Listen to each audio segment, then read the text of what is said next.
Adiós, Eva. Hasta el lunes, buen fin de... Igualmente. Derrotero. Pásalo bien. Camino, dirección, medio tomado para llegar al fin propuesto. Conjunto de datos que indican el camino para llegar a un lugar. Bueno, ¿qué? ¿Nos vamos? Dirección que se da por escrito para un viaje de mar. Paséis buen fin de. Libro que contiene un derrotero. Hasta luego. Línea marcada en el mapa de mareas para guiar a los pilotos. Derrota. O rumbo. Derroteros. Derroteros. Derroteros. Rebeca Solnit, ¿cómo estás? How are you? Muy cansado. A long trip, un viaje largo. Yes, but wonderful people. Sí, pero gente maravillosa, un público maravilloso, interesante ver mi trabajo circulando más allá de mi propio país y también una ciudad preciosa. Pues hablando de circular y de viajar, ¿te parece que esta conversación la hagamos dando un paseo? Sometimes it is a wonderful A walk through veces ideas. es un paseo maravilloso, ¿no? El de atravesar ideas y entiendo que se hace así mejor. Ayer, por ejemplo, di el ejemplo de Terminator 2, que es una de mis películas favoritas, porque tiene un liderazgo femenino muy potente, habla de cómo el futuro todavía no está escrito, no hay destino sino el que nosotros escribimos. Y me di cuenta de que cuando se hizo esa película, Arnold Schwarzenegger no sabía que iba a ser un activista por el clima y en el futuro, había un futuro no escrito en esa película, ¿no? No es un poco por alabar a Schwarzenegger más de lo que merece, ¿no? Pero es un maravilloso ejemplo de un futuro impredecible. Sí, es un muy buen ejemplo de El camino inesperado, el libro que nos ha traído hasta aquí. ¿Por qué te interesan esos caminos no previstos? El título en inglés, que ningún camino recto te lleva hasta ahí, era una idea sobre estos caminos que te llevan a través del bosque, en la montaña, a cosas que no puedes ir, que vas a 90 millas por hora en tu coche.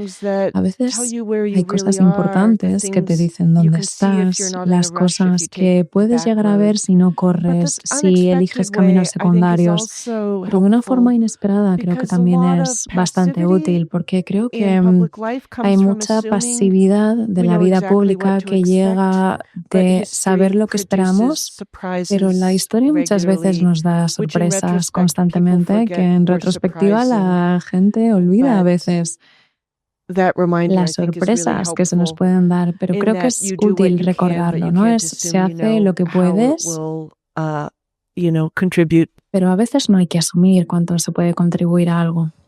Hablabas de la historia y yo últimamente le doy muchas vueltas a la frase podemos aprender de la historia para no repetirla, porque creo que tiene una trampa, una paradoja. Parece como que el futuro estuviera escrito ya como un destino en el pasado. ¿Cómo escapamos a esa trampa y qué podemos aprender de lo inesperado del pasado para aplicarlo en el futuro? Una de las cosas que aprendemos del pasado es esperar sorpresas, pero no sorpresas agendadas.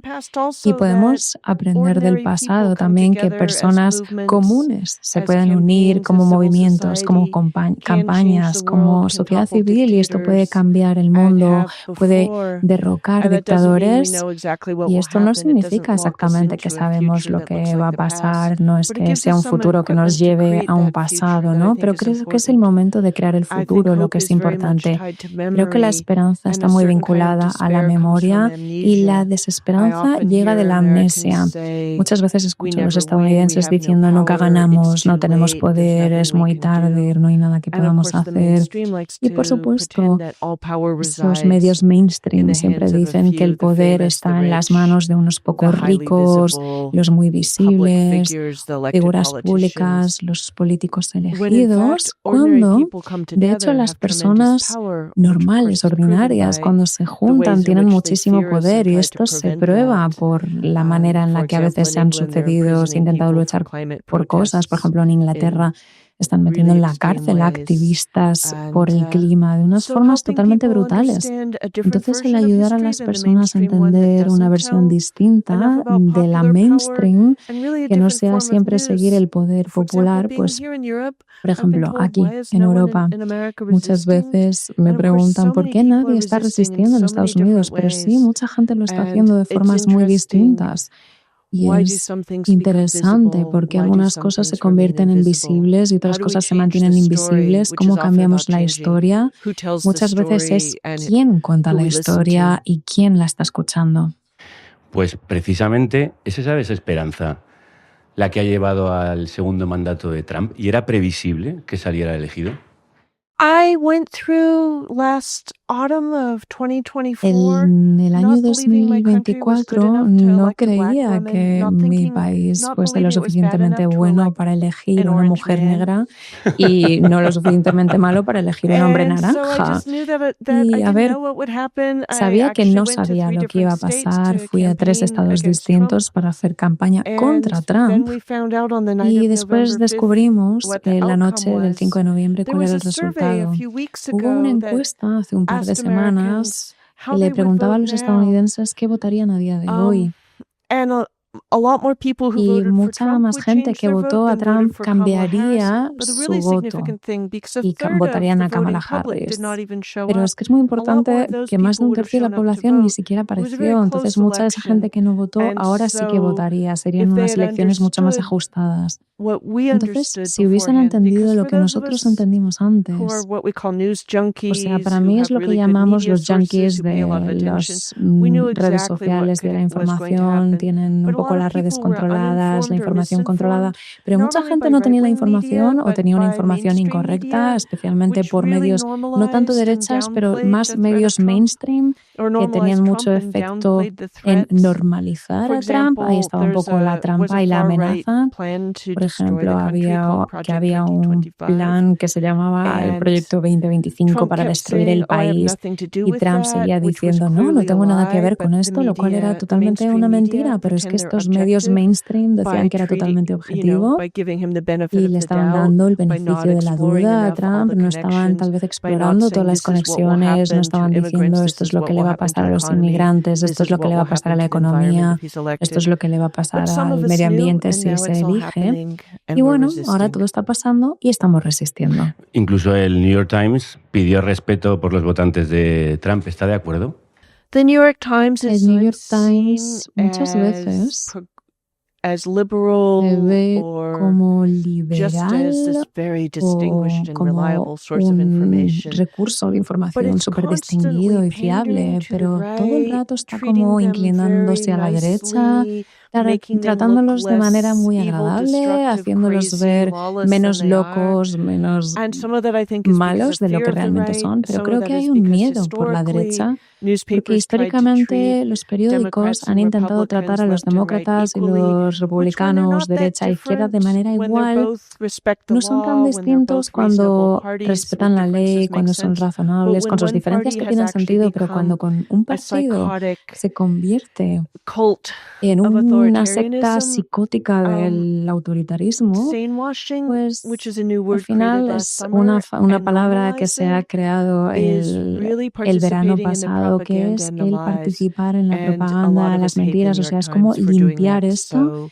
Y mucha gente odia al New York extensively. Times por hacer esto de una And forma tan Donald Trump would extensa. give Creo que speeches about Donald Trump the puede long dar dead golf charlas champion Arnold sobre Palmer's penis Arnold size, Palmer the y el tamaño de fictitious su pene, por ejemplo, cannibal y da un Hannibal montón de Lecter in the charlas movie sobre The estos, o Silence tal of vez the habla Lambs. mucho de la película El silencio de And los they'd report, corderos y de he said Hannibal this about Lecter. the economy and this about Y la immigration, but not noticia es, that. ha hablado He de la talked for 90 economía, ha hablado de minutes la and, inmigración, cuando so la he realidad was es que so habló de much 90 minutos de crazier and more cualquier otra dangerous cosa, o sea, es than mucho más a lot loco of people y mucho understood más peligroso because de lo que muchas they were personas han buffered from it entendido by porque estaban the totalmente media they absorbed. sesgados por los medios que leían.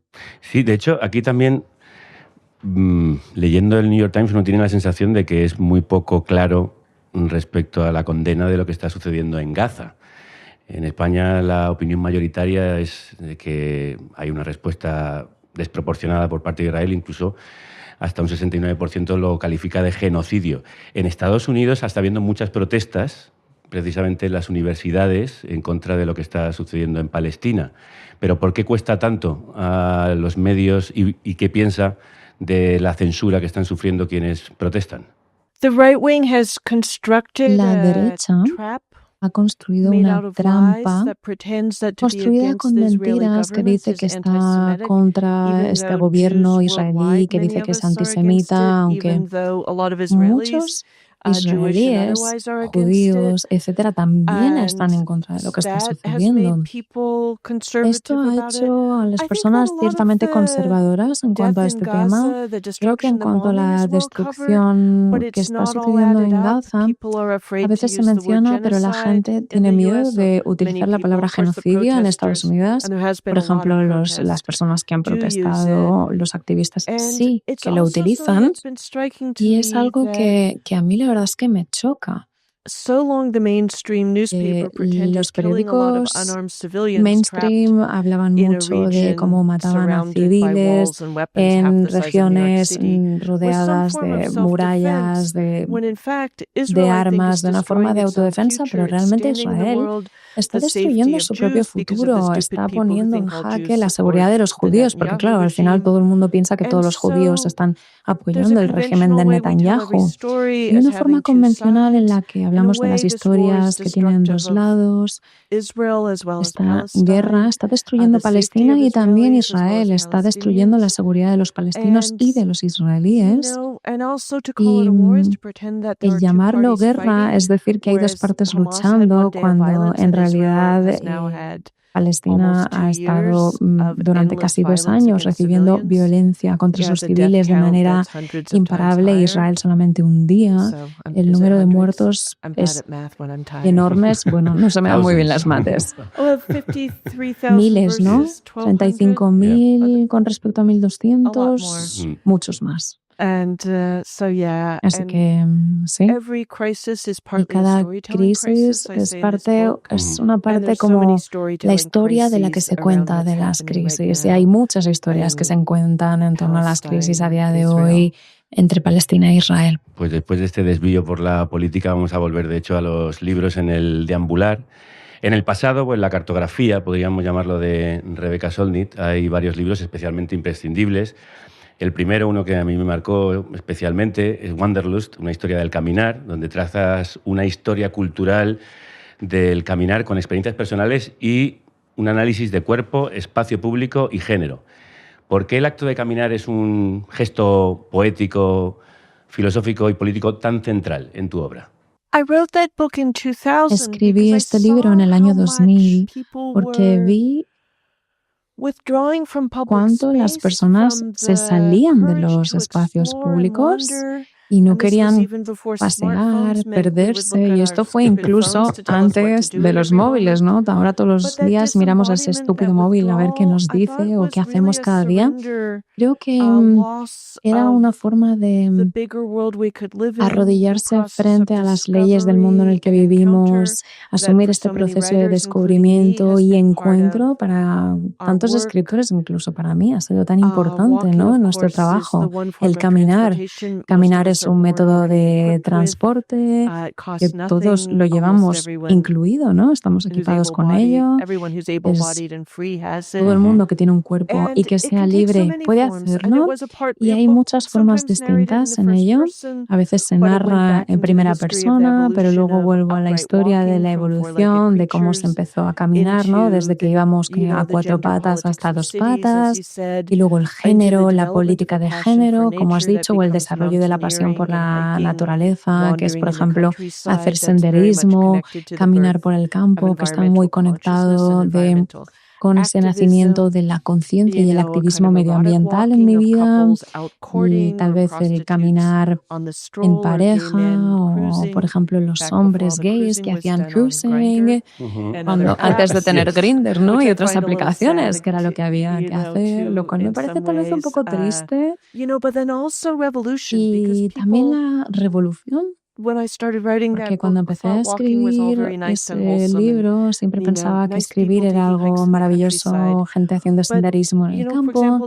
Pero, por ejemplo, en la Revolución Francesa se empieza no solamente con el ataque a la Bastilla, pero con esta marcha de las mujeres a los palacios de Versalles para intentar traer al rey y a la reina de vuelta y hacerlos prisioneros de las personas. O sea, el caminar es una fuerza política muy importante a medida que los protestantes caminan, que hacen manifestaciones. O sea, quería celebrar y también llevar la atención a esto en un momento en el que se veía casi amenazada esta actividad. Si no caminamos de manera libre en las ciudades, casi no puedes diseñar la posibilidad de la revolución. Tenemos espacios súper privatizados. Hay personas a las que se les da la idea de que sus cuerpos no son los apropiados para moverse de un sitio a ahí. Hay gente que me dice, esto está súper lejos de ir caminando, ¿no? Y solo son 4 kilómetros. Yo muchas veces la gente le digo, oye, 10 kilómetros es algo totalmente abordable, puedes caminarlos. Hay un libro de John Muir que se llama Un camino de 1000 kilómetros, que es un camino hacia el Golfo de México. Hay otras historias de caminos largos. O sea, lo que quería hacer es darnos un poco ese poder de vuelta a nuestro cuerpo, de estar en el mundo, de descubrirnos a nosotros mismos, de descubrir nuestro propio poder, sea un poder espiritual o el poder literario de la imaginación que podemos descubrir mientras caminamos o el poder de las personas reuniéndose en las protestas. Sí, no hay nada como poner los pies. Una respuesta larga. No hay nada como poner los pies en la tierra y de hecho pienso que los que se transportan casi siempre en esas limusinas tintadas o viven en pisos altos, pues el problema que tienen para entender a la humanidad es que no pisan el suelo. Como bien decía, utiliza capítulos de la historia universal y colectiva que riman en el libro con su historia personal. ¿Qué es lo que le ha enseñado a ella a caminar? Yo crecí en una era en la que los niños estaban como de manera libre, como se dice las gallinas, ¿no? Las gallinas camperas, pues eran niños camperos, podían pasear por donde quisieran.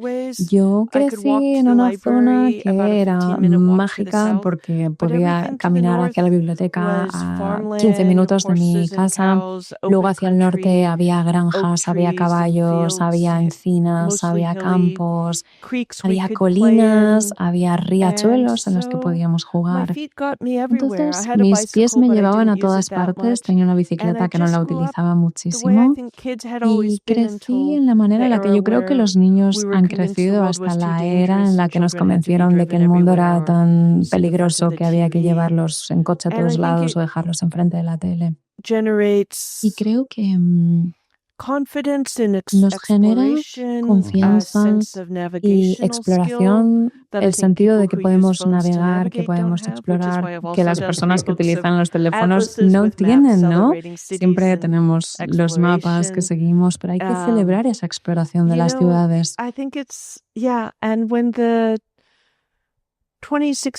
Y cuando llegó las elecciones, ¿no, de 2016, ahí empecé a pensar qué momento político tan terrible estamos. Y ahí escribí una carta a Donald Trump que publiqué diciendo, Donald Trump, deberías visitar Nueva York porque ha estado viviendo en Nueva York todo el rato, pero se movía en limusinas, en jets privados, en edificios súper altos. Pero si vas a Nueva York, si coges el metro, si vas a esos barrios más étnicos, descubres que todas las cosas que dice la derecha son horribles y que no deberían pasar. En realidad ya han pasado, ¿no? Porque Nueva York es una ciudad enorme que ha estado resurgiendo, que ha crecido, se hablan cientos de idiomas. Creo que tenemos más de 7.000 agentes de policía musulmanes. Hay muchísimas personas también sin papeles, muchos migrantes, hay personas que no son blancas. O sea, la idea de que los inmigrantes, los gays, los musulmanes, la diversidad es una amenaza. A ver, es una ciudad que lo tiene desde hace mucho y en abundancia, en su gloria, y además está mejorando. O sea, es un poco como desacreditar toda la agenda de derechas. Siempre se dice que, de hecho, si faltas esta gente, la ciudad colapsaría. En muchos de tus libros, como en Wanderlust o tu memoir Recuerdos de mi inexistencia, el cuerpo de la mujer aparece como territorio político. ¿Cómo lo vives tú como escritora y como caminante? Una de las alegrías de crecer es que ya no me acosan sexualmente, pero es algo que les sigue pasando a las mujeres jóvenes, ¿no? Es como nuestro mundo no está segura. Los hombres tienen el derecho de acosarlas, incluso violarlas o incluso asesinarlas. Y es algo que a día de hoy pasa, que la mayoría de las mujeres tienen ya metido en su cabeza de manera consciente o inconsciente en cuanto a cómo se mueven en el mundo. Yo como feminista me crié en una casa que tenía mucha violencia masculina. Me moví, salí, fui primero a vivir en París, en San Francisco. Yo sufrí acoso por parte de hombres en la calle. Y no, cuando te dicen de pequeño, no, que en casa, por ejemplo, estás seguro. Yo también vivía como esa agresión, luego la vives en la calle, luego en trabajos que tenía. Y nadie pensaba que esto requiriese una revolución de los derechos humanos. Yo soy feminista a día de hoy, en ese momento tal vez no estaba tan conectada con ello y se pensaba que en ese momento las mujeres tenían que renunciar a su libertad, tipo no vayas aquí, no viajes sola, no salgas a esta hora, no cojas este trabajo, no conduzcas taxis. Las mujeres se supone que solamente tienen como que reducir su espacio vital, sus propias vidas a cada vez menos. Hay una cosa que menciono en el libro Wanderlust, en Berkeley, en el campus de California, con algunas mujeres en los años 80, después de que hubo ciertas violaciones, y se pusieron una serie de carteles que decían ningún hombre debería salir a la calle cuando sea de noche. Entonces es como darle un poco la vuelta a la historia. La libertad es como que se le tiene que controlar, se tiene que sacar de las personas, pero a ver, sigue pasando el día de hoy. Las mujeres a veces tienen que rechazar su libertad y creo que las mujeres tienen que hacer lo que saben que les va a ayudar a estar más seguras, pero necesitamos una revolución que solamente se complete cuando los hombres ya no piensen que tengan el derecho a violar a las mujeres, a quitarles su autonomía corporal. Cuando ya no se sientan que la masculinidad es algo que se gana y no algo que se degrada a través de esta violencia, a través de este acoso, esta agresión, etc. O sea, esto fue un poco la formación de feminismo. Y después, en estas memorias de lo que digo, lo que yo siempre he estado hablando y dialogando, especialmente sobre el género, es que este mundo es una democracia de voces. Y la violencia siempre ha sido violencia contra la voz que dice sí, la voz que dice no, la voz que testifica, esto es lo que me ha pasado, esto es lo que creo, estas son las consecuencias, ¿no? La voz que grita, que entra en los espacios judiciales. El mundo hace no mucho no permitía a las personas de color, las personas negras, a las mujeres a participar en un montón de espacios. No se creía a las mujeres cuando contaban sus historias o se las culpaba porque decían que sus maridos las habían violado. Entonces, la democracia de voces creo que es algo muy importante para mí. Hablando de feminismo, en El Camino Inesperado constatas que el feminismo acaba de empezar. Y eso tenemos que tenerlo muy en cuenta. ¿Deberíamos ser más conscientes de que los cambios realmente radicales llevan el ritmo lento del caminar? Y crees, si piensas en lo antiguo que es el patriarcado, creo que si miramos atrás lleva más de 2000 años ahí. El hecho de que haya cambiado las relaciones de género y el estatus de las mujeres en la cultura, en la ley, en la representación pública. Todo lo que ha cambiado en 60 años no es lento, pero es verdad que hay que volver al mundo antes de esta ola de feminismo, a principios de los años 60, para entender cuánto ha cambiado. Y esto es otra situación que creo que a la larga nos ayuda a sentir poderosas, exitosas, que reconoce que el cambio ha sido enorme y que de hecho el feminismo ha sido un proyecto muy exitoso, por supuesto lejos de estar completado todavía, pero creo que si puedes viajar al año 60 y le puedes explicar cómo el mundo es a día de hoy en cuanto a igualdad, la participación de las mujeres en los espacios públicos, profesionales, profesionales, políticos y las leyes que han cambiado, el matrimonio que ha cambiado, cómo se entiende el matrimonio, cómo se entiende el consentimiento, pues creo que, hay mujeres que son primeras ministras, presidentas.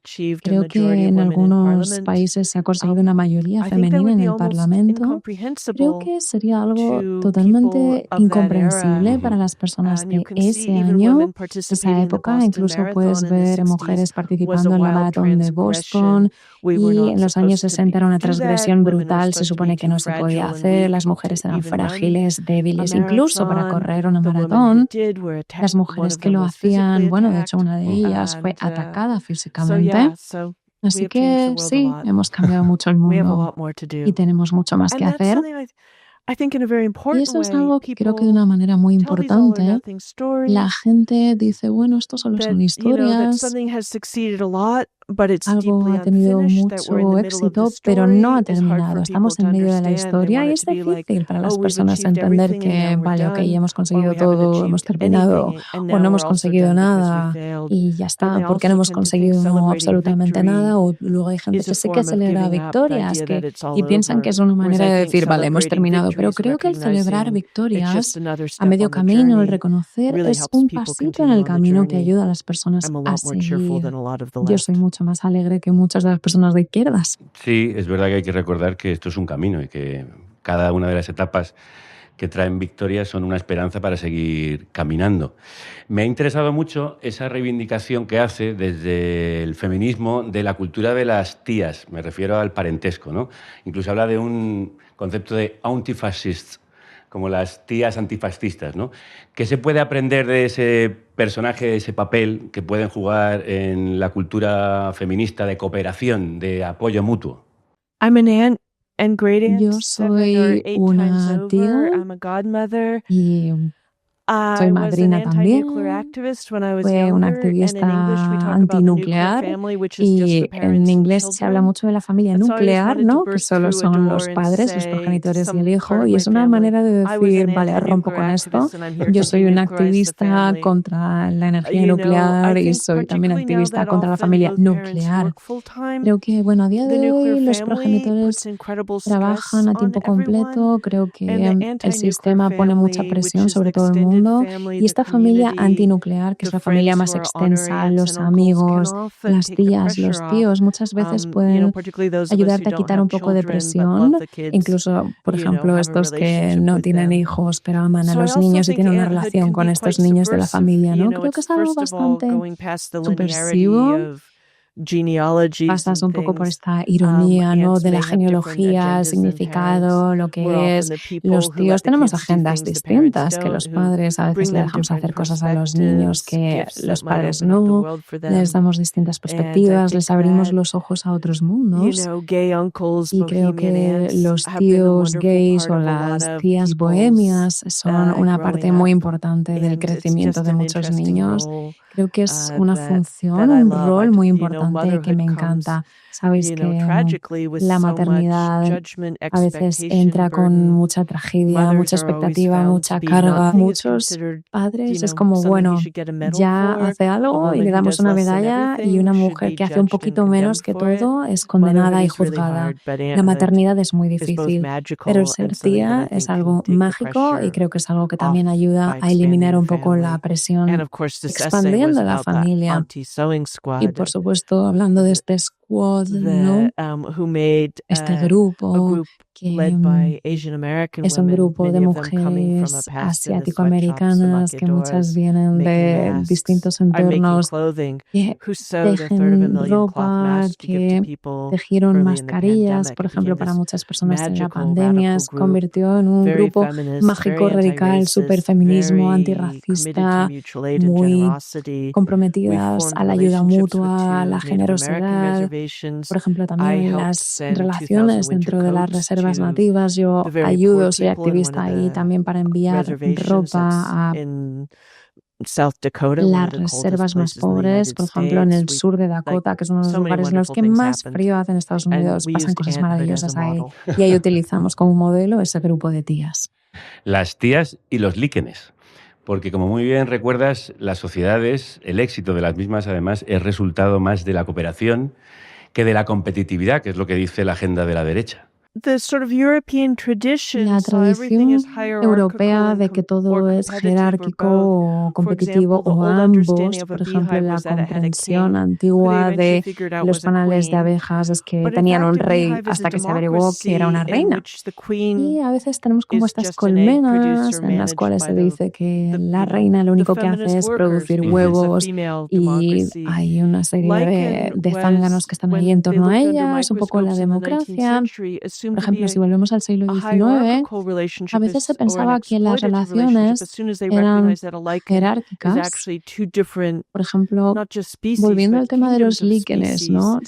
Era no solo una especie, pero un reino de especies como las algas y como los hongos. Llevó mucho tiempo entender estos distintos modelos horizontales de ayuda mutua, de colaboración mutua, y creo que una de las visiones más importantes que ha traído la ciencia se alinea mucho con el punto de vista indígena, que es el reconocimiento de que el mundo no es capitalista, no es social darwinista, que no es competitivo en una manera en la que la gente entiende, ¿no? Sino súper colaborativo. Si no hubiese lobos, por ejemplo, habría conejos corriendo por todos lados en el mundo. O sea, cosas como, por ejemplo, que los árboles alimentan a los líquenes ayudan a los árboles, que el bosque se comunica, comparte comunidad, no solo son un par de árboles compitiendo entre ellos. Creo que es interesante entender que la naturaleza es colaborativa, es generosa, está llena de ayuda mutua, llena de distintas especies que dependen las unas de las otras. Creo que esto lo cambia todo, porque muchas veces justificamos el capitalismo, la explotación, el egoísmo, el individualismo, diciendo que es algo natural y que siempre ha sido así, y no es así, ¿no? Entendiendo profundamente la naturaleza. Por lo tanto, la ciencia nos dice una historia totalmente distinta a la del capitalismo.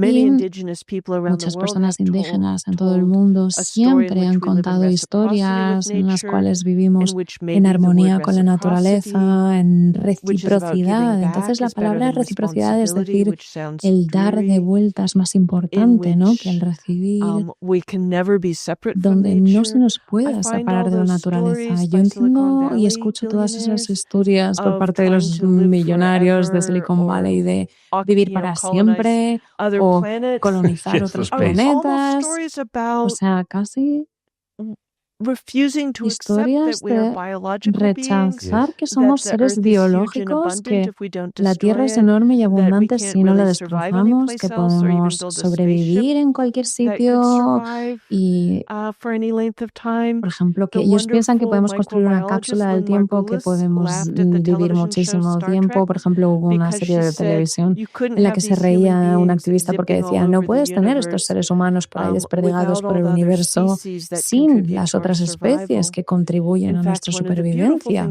De hecho, una de las cosas más bonitas que entendemos es que nuestros cuerpos son comunidades, nuestro ADN en nuestro cuerpo no es solo humano, o sea, el 70% de nuestro cuerpo es agua. Somos los descendientes de millones de generaciones que han conformado nuestro ADN.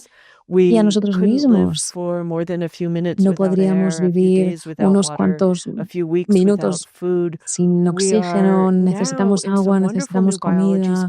Creo que es bonito que la biología diga que no somos objetos, sino procesos, porque constantemente estamos cogiendo, soltando también ideas, también información, así como estos otros elementos materiales. Entonces es una nueva visión del mundo que me parece preciosa, emocionante y que anima, pero aún así hay que implementarla, especialmente por parte de las estructuras de poder del mundo. Pero también tengo que decir, en Colombia, en Ecuador y Nueva Zelanda y Canadá, los derechos de la naturaleza son reconocidos. A los ríos se les da el título de persona jurídica, y esto es un poco más en línea con el punto de vista indígena, de que todo está vivo, todo tiene derechos. Y mi amigo Rob McFarland ahora mismo está haciendo un tour con su libro Tango is a River Alive. Precisamente el otro día hicimos un programa sobre eso. Fantastic. Yeah. Actually, it's just, you don't need to, I take it you edit this podcast. A ver, You don't need to add it, but I was just at no hay an que añadir environmental esto, awards pero por ceremony ejemplo hay una where an indigenous ceremonia woman and en her el community cual in las Peru mujeres got an award. They indígenas de won Perú personhood recibieron un for their premio river, which they say is por full of the spirits of their su ancestors, protección del sacred, del alive, río, porque dice que está lleno de los espíritus de sus and deserving of ancestros, protection que from the oil siente industry y and que the necesita una other protección de la pollutions industria, that were killing it de and killing los people too. combustibles y de toda esa contaminación que está matando a su gente. Sí, esto me hace pensar en que, como dice bien en el libro, podemos aprender mucho de la naturaleza y también de las historias, y cómo nos contamos las historias, podemos aprender mucho de la ciencia. El problema es que a veces quien cuenta la ciencia y la historia lo hace interesadamente. Recordaba el darwinismo social, que es una interpretación totalmente errónea de Darwin, que hablaba de las personas más aptas para el ambiente, no las personas compitiendo por quién es el más fuerte. Entonces yo quería preguntarle precisamente por eso, por la importancia de cómo contar las historias. De hecho, recuerda que el discurso de Martin Luther King, I Have a Dream, fue una improvisación. Y quería saber cómo aplica ella esa improvisación y a la hora de contar historias que son tan importantes a la hora de ver el mundo. Wandering through ideas, El caminar y pasear a través de ideas en mi imaginación es como pasear por un paisaje en el cual caminar es parte del pensamiento. Hay una historia tal vez no muy conocida sobre Mahalia Jackson, que estaba al lado de Martin Luther King. Y ella decía, cuéntales sobre tu sueño, háblales del sueño. La última frase en este libro, aparte de los reconocimientos, es una frase de Martin Luther King, porque escribió sobre este mundo unido en el destino. Y creo que también es una visión muy medioambiental y también una visión muy moral y muy espiritual. Y he estado escribiendo sobre ello en mi próximo libro, que utiliza siempre esta frase constantemente. Y en la noche de las elecciones, en el año 2024, en el que me di cuenta de que Trump había ganado y que la gente iba a caer, ¿no?, en esta desesperanza, escribí como esta oración al final del libro. Cuídate y recuerda que cuidar de alguna otra cosa es una parte importante de cuidarse a uno mismo, pues estamos entrelazados con los 3.000 millones de cosas que integran esta prenda única del destino que ha quedado ensuciada y rasgada, pero que se sigue tejiendo, zurciendo y lavando. Me parece el perfecto cierre para esta conversación, para este paseo. Solo una última pregunta. ¿Le siguen explicando cosas los hombres? Of course they do. Por supuesto que lo hacen. Y cuando escribí este ensayo en el año 2008 de Los hombres me explican cosas, es que los hombres a veces asumen que la inteligencia, el conocimiento y la experiencia es algo que se hereda en la condición de ser hombre y que no se hereda en la condición de ser mujer.